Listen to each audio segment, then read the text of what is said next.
بصیرت و ظرف نگاہی کا امڑتا ہوا سیلاب، آسمان تحقیق و تدقیق کا نیر تاباں، حدیث نبوی اور فقہ حنفی کا قصر عظیم، فضل و کمال میں اوج ثریا پہ فائز، علوم و فنون میں نابغہ روزگار، رفعت خداداد ایسی کہ عرب و عجم اور ہل و حرم کے بڑے بڑے فضلاء اور اجل علماء آپ کے سامنے سر نیاز خم کرتے ہوئے دکھائی دیتے ہیں۔ علم حدیث اور اصول حدیث کے اندر بھی آپ کو زبردست مہارت اور عبقریت حاصل تھی، اور وہ ایسی مہارت ہے کہ جس کو دیکھ کر چشم فلک بھی دیدہ حیران بن جائے۔ علم حدیث، فن حدیث، علل حدیث، اسماء الرجال، اس پر آپ کو ایسی مہارت تھی جو آپ کو بجا طور پر اس صدی کا امام بخاری بناتی ہوئی نظر آتی ہے۔ آپ نے علم حدیث پر کام بھی بڑا کیا ہے، اس پر آپ کی کئی تصانیف ہیں، جس طرح جو ہے وہ حاجز البحرین ہے، الفضل الموہبی ہے، اور آپ کی علم حدیث میں عبقریت کی اور مہارت کا جو منہ بولتا ثبوت ہے وہ آپ کی کتاب منیر العین ہے، جو آپ نے 29 سال کی عمر کے اندر تحریر فرمائی، اور جب اس کا عربی ترجمہ شائع ہوا تو مصر اور شام کے علماء کرام نے اس کو دیکھا تو ان کے کلیجے میں ٹھنڈ پڑ گئی۔ امام اہل سنت کی تصانیف میں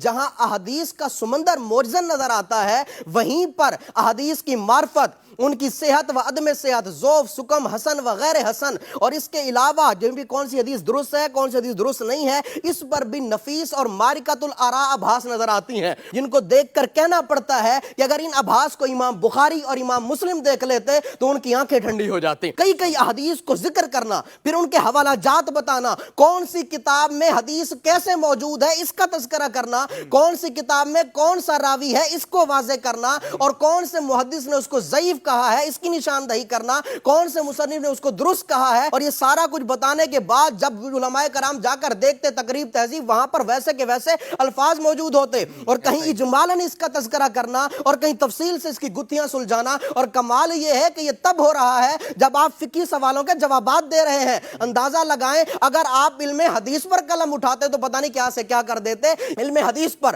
آپ نے کمال کا خطبہ لکھا، وہ خطبہ ہی ایسا خطبہ ہے کہ جس کو پڑھ کر علماء حیران رہ جاتے ہیں۔ اس میں آپ نے علم حدیث کی 80 اصطلاحات کا ذکر فرمایا ہے۔ عام بندہ اس کے خطبے کے اندر 80 اصطلاحات کا تذکرہ کرنا یہ ہر بندے کے وس کا روگ نہیں ہے۔ آپ اس خطبے کے اندر کیا فرماتے ہیں؟ آپ فرماتے ہیں الحمدللہ المسلسل احسان ہو، المتصل انعام ہو، غیر منقطع ولا مقطوع فضل ہو و اکرام ہو، و ذکر ہو سند من لا سند لا، و اسمہ احد من لا احد لا، و افضل الصلوات العوالي المنزول، و اکمل السلام المتواتر الموصول، على اجل مرسل كشاف كل معضل، العزيز الاعز المعز الحبيب الفرد في وصل كل غريب، فضله الحسن مشهور مستفيد، وبالاستناد اليه يعود صحيحا كل مريد، قد جاء جوده المزيد في متصل الاسانيد، بل كل فضل اليه مسند عنه يروى واليه يرد، فسموت فضائله العليا مسلسلات بالاوليه، وكل در جيد من بحره مستخرج، وكل مدر جود في ساعليه مدرج، فهو المخرج من كل حرج، وهو الجامع وله الجوامع علمه مرفوع، وحديثه مسموع،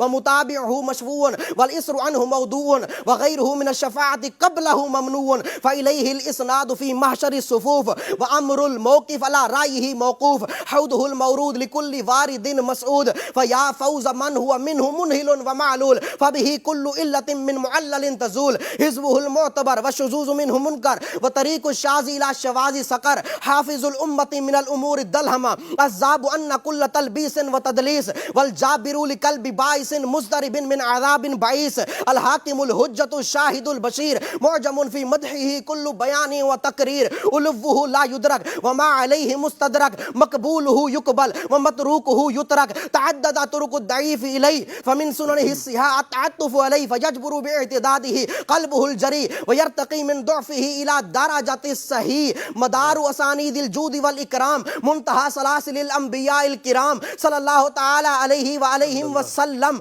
ملء آفاق السماء وأطراف العالم، وعلى آله وصحبه وكل صالح من رجاله وحزبه، رواة علمه ودعاة شرعه ووعاة أدبه، وعلى كل من له وجادة ومناولة من أفضاله الواصلة الدارة المتواصلة بحسن ضبط محفوظ النظام من دون وهم ولا إيهام ولا اختلاط بالأعداء الليام، ما روي خبر وهوي إجازة وغلب حقيقة الكلام مجازة، آمین اما بعد۔ اور 80 اصطلاحات کا تذکرہ فرمایا۔ آپ فرماتے ہیں حدیث، خبر، تقریر، مسموع، سند، اسناد، طریق، متواتر، مشہور، مستفیض، عزیز، غریب، فرد، احد، مقبول، مردود، صحیح، متصل، موصول، وصل، متصل الاسانید، معلل، علت، شاذ، شذوذ، ضبط، حسن، ضعیف، اعتداد، محفوظ، منکر، متابع، شاہد، معتبر، مرسل، معدل، منقطع، مدلس، متروک موضوع معلول مضطرب مدرج مزید فی متصل الاسانید اختلاط وہم